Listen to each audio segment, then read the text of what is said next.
There are people who walk through life with an invisible edge, an unfair advantage that opens doors and wins trust. Now, what is that edge that they have? It's their ability to communicate. In this video, I'm going to share with you 5 communication secrets that will give you the same unfair advantage. My name is Vinh Giang. I've taken over 100,000 students through my stage programs to help them make communication their unfair advantage so they can accelerate their career growth, improve their executive presence, and become a more effective leader. Starting with storytelling. It doesn't matter what industry you're in. It doesn't matter whether you're communicating in person or virtually, making content for Instagram or Facebook or YouTube. Those who succeed and create the most impact, they all understand storytelling. Let me prove to you how powerful this is, okay? Let's say, for example, I wanted to convince you to start learning more about AI. I could do this. Hey, look, you need to start using AI more. Did that work? Did that shift the way you think? Did it shift the way you feel about AI? Did it shift the way you would behave? Did it shift your beliefs about AI? Did it shift anything? Probably not. Now, instead of that, what if I did something like this and told you a story instead? Earlier this year, I had this beautiful conversation with my mum, which was both exciting and scary at the same time. So I downloaded ChatGPT for my mum for the first time. She's never interacted with AI before this, right? So I downloaded ChatGPT for her and I said, "Mum, talk to it." And the first thing my mum says is, "Hello, what your name?" And I was like, this is the cutest thing in the world because my mum thinks it's a person. I was like, "Mum, it's not a person. This is artificial intelligence. You can talk to it." And then mum said, "English not very good." And I said, Mum, it can speak Vietnamese. Just talk Vietnamese to it." And this crazy moment occurred where my mum's starting to speak Vietnamese to it. It speaks perfect Vietnamese back to her. Her mind is blown. Her jaw is on the ground. 4 months pass by. I'm sitting in the car with my mum and we're going for a 1-hour long drive. It's a beautiful drive. And my mum says something that then causes my jaw to fall to the ground. My mum says, "Can you tell me more about the Bitcoin?" I was like, "Did you just say Bitcoin? What? This is ridiculous." As if my mum's asking me about this new asset class. It was the most ridiculous thing. She was just curious. And I couldn't believe that I was talking to my mum about Bitcoin for an hour. The reason I'm telling you this story is because my mother, who is a part of the baby boomer generation, she's in her late 60s. She's now starting to use AI to update her knowledge on the world. So if you are not starting to use AI and implement it into your everyday workflow, you are going to fall behind. Which one was more influential? When I think about influence, I think about what I call the influence diamond. I believe that you only have influence when you're able to influence the way people think, the way people feel, the way people behave, and shift their beliefs. Only when you're able to do these 4 things do I believe you to be someone who is influential. Now, just contrast the experience again. When I told you, hey, you need to work with AI, did that shift the way you think, feel, and behave? And did it shift any of your beliefs about AI?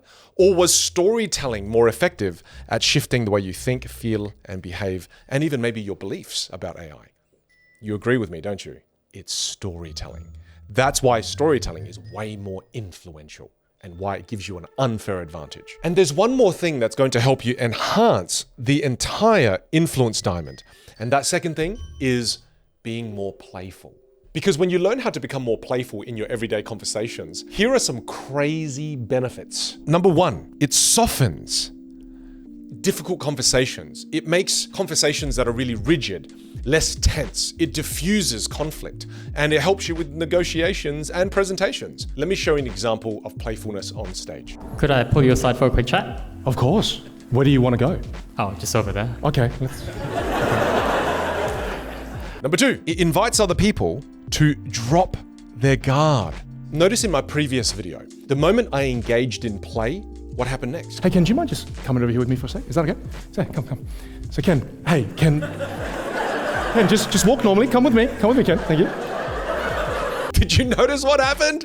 He joined in on the play. I invited him to play. He accepted that. He jumped in and he started playing together with me on stage and we all had a great time. This is a very powerful skill set. Number 3, you are more approachable, engaging, and memorable. Number 4, people just love being around those who lighten the mood. And number 5, you stop taking yourself so seriously. Stop it! Stop it, life's too short. Number 6, you're gonna be able to reframe objections. You can also shift the tone. And 7, this is what I love most about the power of play. You can switch awkwardness into humor, or you could turn rejection into opportunity. The list just goes on and on and on and on. This is one of my superpowers, and it can become yours too. So look, if you want to become more playful, start small. Here are 3 things you can try. Number 1, start using light, curious questions. Instead of asking, hey, how are you?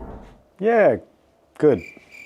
Yeah, that sucks. Instead ask, hey, what's been the most fun thing that's happened to you today? We found out today that we are getting included not just in the short form content, but also in his long form content now as well. What the heck? Number 2, add gentle exaggerations or playful metaphors. Thanks for the coffee, Ken. Oh, that coffee is so strong I can see into the future. Number 3, when something awkward happens, don't tense up, just brush it off and lean into it and have some fun with it. Gravity and I have a very complicated relationship. Do you know why this is an unfair advantage? Think of playfulness as you being able to reconnect with your inner child. And then as you reconnect with your inner child, it's going to allow you to speak to everybody else's inner child. It's a secret language that most have forgotten how to speak, which helps you connect quickly and deeply. Number 3, ask open-ended questions. Let's make sure we are all on the same page, okay? A closed-ended question is when you ask someone a yes or no question, such as, did you have a good weekend? If they say yes or no, it's the end of the conversation. An open-ended question is one that starts with a what, a how, a why, or a tell me more about. If I asked you, do you like your job? That's a closed-ended question. To open it up, I just have to simply ask, what do you enjoy most about your job? Notice how I just opened it up? Which questions do you think gets you a richer quality answer? Which one do you think gives you extra valuable context that most people miss out on in conversations? I think it's pretty clear, right? By asking more open-ended questions, you're also able to level up your conversational skills. If you're interested in becoming a better conversationalist, I've actually recorded a free 2-hour masterclass on conversational frameworks that help you become better at this. So if you want to access that, just click the first link you see in the description or click the first link that's in the pinned comment below. And here are 3 things you can do right away to help you get better at this. Number 1, I mentioned this already, but it's worth mentioning again. Instead of asking, did you enjoy the concert? Yes, no, end of conversation. Instead ask, hey, I've been meaning to ask you, what did you love most about the concert? And then once they say their answer, you can double it up with, oh wow, that's amazing. Tell me more about it. Number 2, I'm going to call you out and I'm going to call myself out here as well. I used to think to myself, I'm a terrible conversationalist. I'm terrible at networking functions. And the reality was I wasn't terrible at those things. I was just terrible at preparing for those social and public outings. Preparation is the key here. If you prepare for these things once, it's going to serve you for the rest of your career. Think of the most common situations that you encounter on a day-to-day basis, and then prepare for them. For example, if you are always meeting new people at work, like I am in my career, I've already done the hard work for you. Here are my favorite open-ended questions you can ask. So, Peter, what's been something fun that you've been working on? Just been working on our long-form YouTube content. It's been awesome. Like and subscribe. It's part of my performance review. It is. You better like and subscribe, otherwise I'll fire him. And if you catch up with friends often, well, you could do the following. Okay, this is not a good and realistic scenario because Peter's not my friend, he's my employee, and there's a big difference between the two. But can't I be both? Absolutely not. So here's the scene, we'll act it out as if we are friends. Hey, Peter, what's been the highlight of your week? And you're not allowed to say nothing. You have to pick one thing, no matter how big or small. What's been the highlight? Dude, it's been my birthday. I've just been working all the time. Oh man, tell me more about that. My boss is making me play all these characters and be part of all these YouTube skits to increase engagement.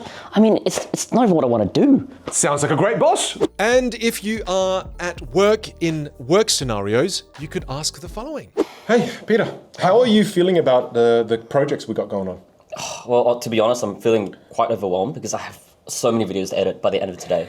Okay. Well, what's something we can do to help you with the process? Well, I would love for Craig to step in and help me because... No, we can't. You know that Craig doesn't like to work. You know this. That's true. That's how silly of me. Very silly. Craig never works. What's one outcome you'd like to see as a result of all of this? Well, I would love to have my plate cleared by the end of today. That's one of my biggest goals. Absolutely not. Look, there's 17 terabytes of footage I need done by 4 p.m. It's 3:45. Godspeed.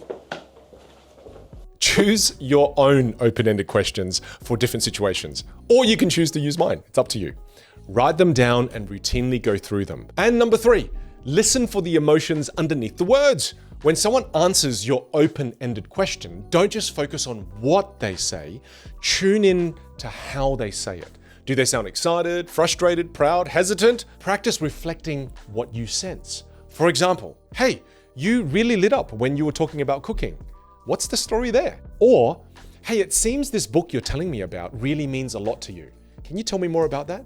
Or, hey, you sound a little bit unsure. What's on your mind? The most beautiful thing about this is that even if you get it wrong, this is the greatest thing that can happen. By getting it wrong, you now give the other person an opportunity to clarify so that you can better understand them. For example, if I reflected to my wife, I said, hey, you seem really angry. She could correct me by saying, no, I'm not angry. I'm actually feeling a little bit sad and disappointed. By us having that conversation, I was now able to understand her with more clarity. I gave her an opportunity to clear up my misunderstanding. And secondly, by getting it wrong, I'm learning how to read my wife's emotional cues better. I'm leveling up my emotional intelligence. And because most people will never ever do this, this becomes an unfair advantage. High levels of EQ are extremely rare in life. Don't be afraid of reflecting emotions. While everybody else is just thinking about what to say, you are communicating on a whole different plane. Not just the logical plane, you are now communicating on the emotional plane. This is what the top 1%ers of communicators do. Unfair advantage. They also do number 4 really, really well, which is dealing with criticism. And I know it seems strange calling this an unfair advantage, but your ability to deal with criticism and negative comments is really an important skill to learn. Because I've been creating content now since 2009, and I'm not even going to do the math on how long that's been. It's just been a long time. And it's been one of my core skills that has allowed me to thrive. It's easy to get sucked into the vortex of the comment section. And since we're talking about hate comments, my team have decided to write out their favorite hate comments that people have written about me. So I've got them all here. Let's go through them. I'm scared. Here we go. The first one is, wow, dramatic pauses and hand gestures. Oh, that's revolutionary, Vin. They are if you learn how to use them, right? Bro acts like he invented talking. Vinh Giang, proof that you can talk a lot and say absolutely nothing. Imagine paying this guy to teach you how to do what toddlers figure out by the age of 2. Vinh Giang talks like he's delivering secrets of the universe, but it's just recycled self-help bullshit. Every time this guy opens his mouth, my brain loses a few IQ points. If arrogance had a face and a microphone, it would be this dude. Let me share with you how I managed to navigate all of this nastiness. There was this beautiful story my mom used to share with me when I was a kid, and she shared it with me like this. She said, son, if somebody tries to give you a dirty sock, this is actually a dirty sock from one of my team members, thanks Peter. This is disgusting. If someone tries to give you this dirty sock as a gift and you didn't want this sock, who does it belong to? Well, it belongs to them. It belongs to them. Now, son, when you go to school and some people try to give you the gift of negativity and you don't want that gift of negativity, who does the gift of negativity belong to? Well, it belongs to them. I loved this lesson that my mom taught me because it helped me shape my thinking about negativity that I see out in the world. It's precisely what I think when I'm on the road and I'm experiencing road rage. I just think to myself, oh, this person is trying to give me the gift of negativity and they want me to share it with my family and my friends. And I refuse to do this. So I will literally say out loud in the car to myself, nope, no, thank you. And I do this in a silly voice to interrupt the negativity loop. And paired with that, there's another powerful Tai Chi type move that you can do to redirect the negative energy. And that is to use a micro act of kindness. Do something nice for someone. Give way to somebody that's on the road. Share a kind message with someone you love. Compliment a complete stranger. Do something small. It immediately allows you to transmute the negative energy. And the last one of the 5 is the most unfair advantage of all. I wish I learned this sooner. Holding space for others. You know, for nearly 30 years of my life, I didn't know how to make other people feel heard, feel seen, feel understood, and feel connected. Now, I really want you to listen again to the words that I've just said. I didn't know how to make others feel seen, feel heard, feel understood, and feel connected to me. And the way you do this is by holding space for other people. Let me explain to you exactly what I mean by holding space. When you're having a conversation with someone, a good conversationalist generally will give you 50-50. They will speak half the time and they will give the other person half of the airtime so that they can speak as well. But the reality is that's not what most people do. Most people are bad at conversations. The more likely scenario is that Vin, the egotistical monster, wants to take up the entire conversation by talking the entire time. And that's what most people do in conversations. They do something more like what you see in this second picture here. Now, what I'm asking you to do is I'm asking you to hold space for others. That's what holding space looks like. And what I mean by this specifically is you are now listening without interrupting or judging or trying to give advice right away. This is when you make people feel as if they can be real with you. They will feel psychologically safe. And you can do all of this without even saying a word. You've now developed and earned their trust faster than those who try to take up more space and talk nonstop. The ultimate result is what? People will start to open up to you more. They'll start to seek your guidance and remember you as being someone who just gets them. From a professional perspective, when you hold space for others, people will now share more of their real worries, their desires, their motivations, and this gives you more information. It gives you more insight into that other person that most others will miss. And with this extra information, you're now going to be able to speak to people's deepest concerns, their deepest desires that no one else ever sees. Here are 3 things that you can do that's going to help you get better at holding space for others. Number 1, replace advice with curiosity. Ask these questions instead. How does that make you feel right now? What do you think will help the most? Do you want to vent right now, or would you like some ideas? Number 2, master the pause. After someone finishes sharing something with you, pause for a few more beats before replying. I know it's a simple skill, but you'll be surprised how many people keep going and share more if you give them the space. And the beautiful thing here is you are signaling to the other person, hey, keep talking if you want to. I'm holding space for you. Number 3, reflect, don't redirect. Instead of going straight into, oh my goodness, what you said, that's happened to me too. Instead of doing that, say this instead. Hey, that sounds really tough. Oh, you seem really excited about that. Oh, it sounds like that meant a lot to you. Don't hijack the conversation. This is what most people do. Instead, learn how to become a great conversationalist. It's such a rare skill in today's world. And if you haven't already, come learn with me. I've got a free 2-hour masterclass on conversational mastery. And let's keep building your unfair advantage. If you want to come along to that, click the first link you see in the description or click the first pinned comment that you see down below. I'm looking forward to seeing you in class.